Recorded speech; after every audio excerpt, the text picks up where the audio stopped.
Putin is threatening to expand the conflict still further by sending spy ships to the North and Baltic Seas, warns a senior MP who sits on the Foreign Affairs Committee. Vladimir Putin is preparing for war by sending his spy ships to map wind farms and cables off the British coast, a senior MP has said. Russia has been using a ghost ship to survey the North Sea in a bid to find Britain's vulnerabilities in the event of a major conflict with the West. Bob Seeley MP, who sits on the Foreign Affairs Committee, told the Telegraph there is only one reason for Putin to send the ships, and that is to understand how he could sabotage our infrastructure in a war. Mr. Seeley, who also has a PhD in Russian military strategy, warned while Russia and China are gearing up for a wider conflict. Britain is not ready. He warned that our largest vulnerability, as Putin will have learned, is in being a coastal nation surrounded by sea.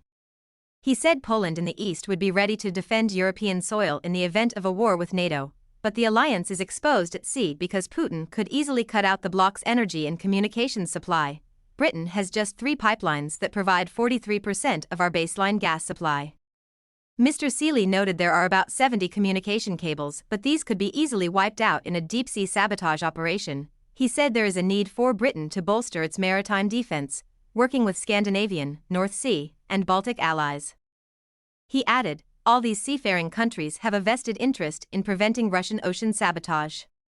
But Britain's history is unique and our naval experience unrivaled, especially among our northern European allies. The need is critical, he added.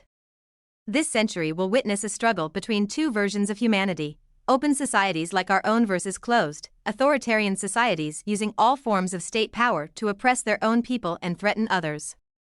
It is a struggle that we have. Elsewhere in the Telegraph article, Mr. Seeley put forward his concern that Putin was trying to understand how Russia could attack the West, should Putin want to, without triggering a NATO military response. He fears Russia will attack through elusive tactics such as creating unexplained glitches or failures on underwater cables, or through shadowy groups such as Wagner Group perpetrating destructive cyber attacks. Mr. Seeley added, would a military response be feasible, as Admiral Tony Radakin argued last year?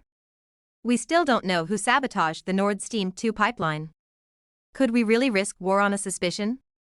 Putin knows this. Following reports of underwater cable mapping, the MP has put down written parliamentary questions to be answered by Thannk's government surrounding UK's underwater vulnerabilities.